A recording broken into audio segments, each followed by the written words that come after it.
नमस्कार, प्रभाव साक्षी news network पर आप सभी का स्वागत है।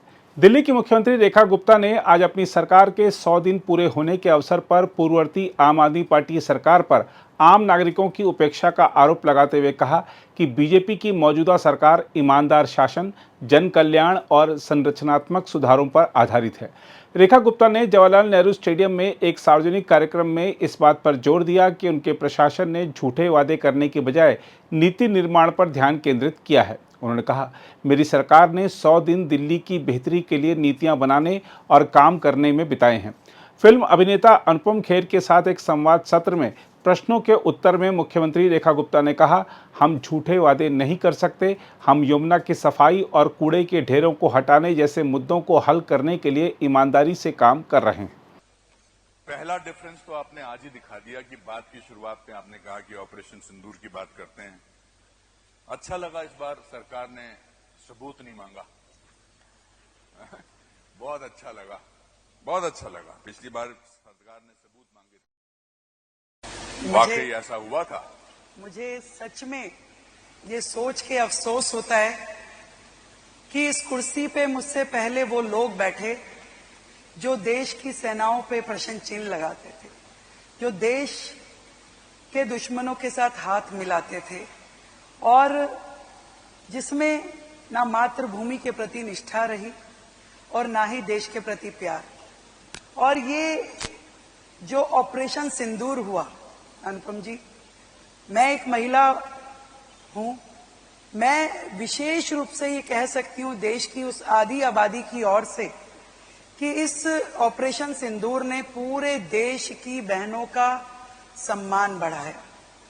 धन्यवाद करती हूं आदरणीय प्रधानमंत्री नरेंद्र मोदी जी को, जिन्होंने देश की बहनों का स्वाभिमान बनाए रखने के लिए ये ड्राइव किया और दुश्मन देश में जाकर के जिस तरीके से आतंकी अड्डों को उड़ाया गया, उन पे प्रहार किया गया। आज देश की सभी बहनें सेनाओं को शत शत नमन करती हैं, देश के प्रधानमंत्री को प्रणाम करती हैं। मैंने तो एक पोयम भी 4 लाइनों की जी बिल्कुल लिखी, तो मैं चाहूंगी मैं उसे पढ़ूं। जी बिल्कुल। पोयम का नाम रखा मैं भी सिंदूर हूं। वाह। चुप्पी में मैं धैर्य हूं, चुनौती में मैं शौर्य हूं, हाँ मैं भी सिंदूर हूं। वाह। मैं आतंकियों का वध हूं, मैं हौसलों की सरहद हूं, मैं जीवन दात्री, मैं सहार की साक्षी, मैं सिंदूर हूं। मुझे निर्बल जानकर के जिसने गोली चलाई थी, उन शत्रुओं पे मैं कड़ा प्रहार हूं। हर बेटी बहू का उपहार हूं। मैं भारत का कल और आज हूं, मैं हिंदुस्तानी लाज हूं, हाँ मैं सिंदूर हूं। वाह, बहुत अच्छे, बहुत। रेखा जी, मैं कश्मीर का रहने वाला हूं, हालांकि मेरी पैदाइश और मेरा पढ़ाई जो थी वो शिमला में हुई। 32 साल से हम कश्मीरी हिंदुओं की प्रताड़ना को जो है वो झेलते आ रहे हैं। तो बहुत सालों बाद जब कश्मीर फाइल्स बनी तो मुझे एक क्षण कभी नहीं भूलता है, और मैं ये पीड़ा से कह रहा हूं, दुख से कह रहा हूं, जब पिछले मुख्यमंत्री जी ने असेंबली में कश्मीरी हिंदुओं का मजाक उड़ाया था और कहा था कि ये फिल्म अगर इतनी जरूरी है तो यूट्यूब पे लगा दीजिए। मुझे बड़ा दुख हुआ, क्योंकि मैं इस दुख को अपने अंदर लेके चल रहा था बहुत सालों तक। मेरे मामा, मेरे ताया, दादाजी सबने वो बर्दाश्त किया था। इसलिए जब आपने कहा कि आज मैं ऑपरेशन सिंदूर से इसकी शुरुआत करती हूं तो मुझे अच्छा लगा, और आपने अंदर भी मेरे से जो बातें की मुझे बहुत अच्छा लगा। मेरा एक सवाल बड़े नेचुरली मेरे मन में उठता है कि आपको दिल्ली क्यों अच्छी लगती है? दिल्ली के बारे में जो मुझे सबसे अच्छी चीज लगती है ना अनुपम जी, एकता में जो यहाँ का स्वरूप है, एक मिनी इंडिया, एक भारत श्रेष्ठ भारत का ये एक तरह से छोटा विजन मैं कहूं कि आज देश के अलग अलग प्रांतों से, देश के अलग अलग हिस्सों से हर प्रांत के लोग दिल्ली में बसते हैं और दिल्ली का अपना अलग से कोई कल्चर नहीं है। आज हम सभी यहाँ महाराष्ट्र का यदि गणेश चतुर्थी मनाते हैं तो गुजरात का गरबा भी बड़े शौक से हम खेलते हैं, हरियाणा की तीज करते हैं तो बिहार की छठ पूजा भी बड़े धूमधाम से मनाई जाती है। तो ये जो डाइवर्सिटी है ये दिल्ली का कल्चर है, और इसीलिए इस अनेकता में एकता को जब मैं फील करती हूँ तो मुझे दिल्ली की ये चीज बहुत ही खूबसूरत लगती है। और सरकार बनते ही हमने जो पहला निर्णय किया कि हर राज्य का राज्य दिवस हम यहाँ मनाएंगे, और सरकार जो है हर राज्य के सुख दुख में हमेशा खड़ी मिलेगी। आप मुद्दों पे जीती हैं, आपकी सरकार मुद्दों पे जीती हैं। पूरा देश की राजधानी है दिल्ली, तो सारी दुनिया, सारे देश को पता है कि क्या क्या मुद्दे थे। मैं ये जानना चाहता हूं कि आपने पिछले 10 साल जीतने से पहले कैसे बिताए दिल्ली में? संघर्ष में। जब ये देखते थे कि दिल्ली की जनता के साथ अन्याय हो रहा है, जब भ्रष्टाचार की रोज पोलें खुलती थी, जब शराब के ठेके गली गली खुल गए थे, तो हम संघर्ष में थे। हम कभी सचिवालय पे प्रदर्शन करते थे, कभी विधानसभा पे जाते थे, कभी केजरीवाल साहब के घर जाते थे, आवाज उठाते थे। और इससे पहले जब हम चुनाव लड़े और आंधियां जैसा माहौल दिख रहा था, थोड़े थोड़े मार्जिन से हम लोग हार जाते थे, तो हम जनता के बीच में रह के उनका सुख दुख बांटते थे, उनको सांत्वना देते थे, उनके लिए जो अच्छा कर सकते थे वो करने की कोशिश करते थे। कुल मिलाकर के 10 साल में दिल्ली जितना पीछे हुई, उसको जहां जहां हम ठीक कर सकते थे वहां जनप्रतिनिधि के नाते उनके बीच में रह करके काम करते थे। मुझे ऐसा लगता है कि विश्वास को वापस पाना बड़ा मुश्किल होता है किसी भी चीज के लिए। Why should the people of Delhi believe you? Why should, कि आपने ऐसे पिछले 100 दिनों में क्या किया है कि उनको लगे कि हालांकि मेरा एक बचपन का दोस्त है जो यहां रहता है, विजय सहगल, पिछले मेरी 8th स्टैंडर्ड से, मैंने उससे पूछा, मैंने कहा सही काम हो रहा है? कहता हाँ सही काम हो रहा है। पर मैं आपसे जानना चाहता हूं कि हमारे कुछ तो यहां पर बैठे हैं ऑडिटोरियम में, मगर लाखों लोग इसको अलग अलग प्लेटफॉर्म पे देख रहे होंगे, वो भी जानना चाहेंगे, जब विश्वास टूटता है तो उसको दोबारा मुकम्मल करना बड़ा मुश्किल होता है। हालांकि आपने मुद्दों पर जीता, तो why should the people of Delhi believe you and what has happened in these 100 days? आप ठीक कह रहे हैं अनुपम जी। जब रामलीला मैदान से एक आंदोलन शुरू हुआ तो हजारों लाखों लोग उससे जुड़े, हम भी जुड़े, बाकी लोग भी जुड़े। उन्हें लगा कि शायद कुछ ईमानदारी, मैं भी जुड़ा, कुछ आप भी जुड़े, और सबने ये सोच करके उस समूह का साथ दिया कि शायद दिल्ली में, देश में कुछ बेहतर होगा। वो लोग जो कहते थे हमें सत्ता का लालच नहीं, इतने लालची हो गए कि सत्ता के अलावा उन्हें कुछ दिखता नहीं था। एक राज्य की सत्ता मिली तो दूसरे की ओर दौड़ पड़े। और आप सही कह रहे हैं कि लोगों का एक विश्वास टूटा इस 10 साल में। लोगों को लगा कि जिस ईमानदारी को हम खोज रहे थे वो मिली नहीं, आज भी वहां भ्रष्टाचार के अड्डे बने हुए थे। और क्यों नई सरकार पे विश्वास करें, ये प्रश्न आपके मन में, लोगों के मन में हो सकता है। पर इस प्रश्न का उत्तर देने के लिए ही आज मैं, मेरा मंत्रिमंडल, हमारे विधायक, सभी जनप्रतिनिधि लगातार सड़कों पे लोगों के बीच में रह के काम करते हैं। आज हम वो लोग नहीं है जो शीश महल की अरबों रुपए की प्रॉपर्टी के बीच में घर बना के बैठ गए और लाखों रुपए के पर्दे हमने ढांप लिए और सामने टीवी पे केवल अपनी स्पॉन्सर्ड की हुई न्यूज देखते हैं। हम जाते हैं कड़ी धूप में, आंधी में, तूफान में, जाके वहां खड़े होते हैं, लोगों के बीच में महसूस करते हैं कि वो क्या फील कर रहे हैं, उनकी समस्या क्या है, हमें काम क्या करना है। और एक एक क्षण जो इन 100 दिनों का है, मैं आपको विश्वास के साथ कह सकती हूं जनता के हित में और ऐसी नीतियां बनाने में हमारा समय लगा है जो दिल्ली की बेहतरी के लिए हो। पर प्रदूषण है, वाटर लॉगिंग है, कूड़े के पहाड़ हैं, इस सब के बारे में एक्चुअली प्रैक्टिकली आप हमें बताइए कि आपने क्या किया है। यमुना की झाग है, ये तो विजुअल्स हैं। आजकल तो हर इंसान को क्वालिफाइड जर्नलिस्ट होने की जरूरत नहीं है, जिसके हाथ में मोबाइल है वो जर्नलिस्ट है, तो एकदम सबूत आ सकता है। आज ऐसा होगा कि आप जो बोलेंगी वो कुछ लोग जाएंगे, मतलब वो लोग जाएंगे जो पहले इस सरकार में थे, वो आपको झूठा साबित करने की कोशिश करेंगे। तो इन सब मुद्दों में आपने पिछले हमने एक भी काम या एक भी बात ऐसी कही ही नहीं जिसमें हमें कोई ये कह सके कि आपने गलत बयानी की। मैं आपको बताती हूं, उन्हें 10-11 साल का समय मिला और उससे पहले भी सरकारें थी, पर दुर्भाग्य दिल्ली का ये रहा कि कभी किसी ने ना तो यमुना सफाई को उस सीरियसनेस से काम किया और ना ही कूड़े के पहाड़ और पर्यावरण को ठीक से करने के लिए। आप सोचिए कि दिल्ली देश की राजधानी है और दिल्ली ऐसा शहर बन जाए जिसमें पॉल्यूशन लेवल सबसे ज्यादा हो, जो सर्दी गर्मी शहर में पूरे देश में सबसे ज्यादा हो। आज यमुना 1300 किलोमीटर से ज्यादा लंबी है, जो कि गंगोत्री से यमुनोत्री से शुरू करके प्रयागराज तक चलती है, और दिल्ली में मात्र 48 किलोमीटर का स्ट्रेच है। उस 48 किलोमीटर के स्ट्रेच को ठीक करने के लिए, साफ करने के लिए कभी किसी की ना नीयत सही थी ना नीति सही थी। सरकार ने, केंद्र सरकार ने करोड़ों रुपए का बजट दिल्ली को दिया कि आप इस पे काम कीजिए, परंतु उनका विजन था नहीं।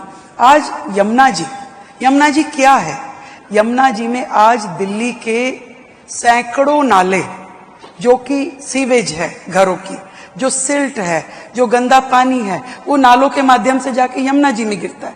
22 बड़े नाले जो कि नदी से भी बड़े हैं, साहिबी नदी जिसको बोलते हैं, नजफगढ़ ड्रेन, शादरा ड्रेन, वो सीधा एज इट इज सिल्ट के भरे हुए, स्लज के भरे हुए जाके यमुना जी में गिर रहे थे। एक कदम पिछली सरकारों ने उसके लिए उठाया नहीं था।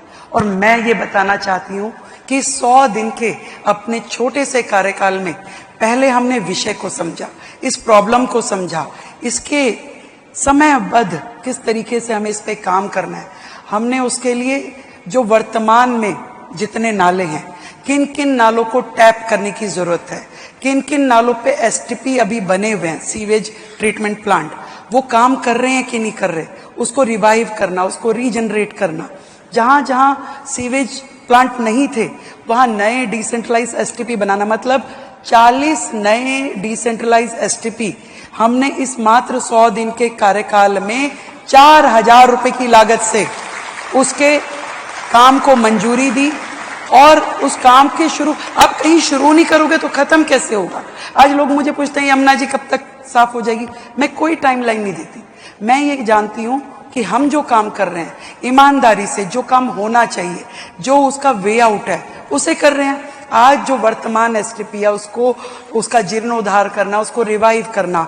आज जहां जहां पे आप समझिए, दिल्ली में 1700 कॉलोनी अनऑथराइज है और उन अनऑथराइज कॉलोनियों में सीवेज है ही नहीं, प्लांट है ही नहीं, सीवर लाइन ही नहीं है। वो सीवर लाइन कहां जाती है? वो नाले में जाती है।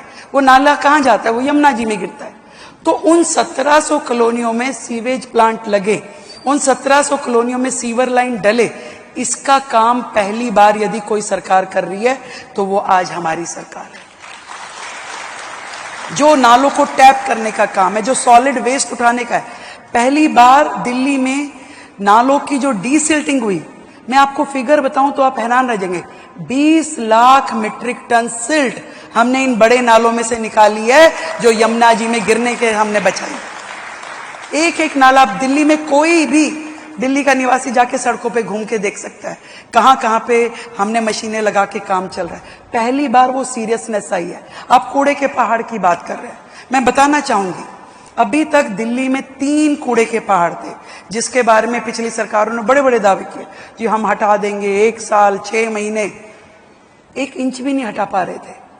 क्यों? क्योंकि मतलब केंद्र सरकार ने 1200 करोड़ रुपए दिए पिछली सरकार को भी कि ये कूड़े के पहाड़ आप हटाइए, परंतु जो काम होना चाहिए था, आप देखिए दिल्ली का डेली का जो आउटलेट है, मतलब जो कूड़ा निकलता है घरों से, दिल्ली 3 करोड़ की जनसंख्या की छोटी सी दिल्ली है, इसमें लगभग 80,000 हाउस होल्ड है। कूड़ा कितना निकलता है रोजाना का? 11,000 मीट्रिक टन। और उसका जो ट्रीटमेंट कितने कूड़े का आप कर पा रहे हैं? 7,000 मीट्रिक टन। तो रोजाना का 4,000 मीट्रिक टन कूड़ा जब खड़ा होगा और पुराना 280 लाख मीट्रिक टन कूड़ा आपका लीगेसी वेस्ट था, तो आप बताइए कैसे आपने योजना बनाई, क्या काम किया? ऐसे कैसे खत्म होगा कूड़ा जब 4000 मीट्रिक टन कूड़ा रोज जमा हो रहा है, रोजाना?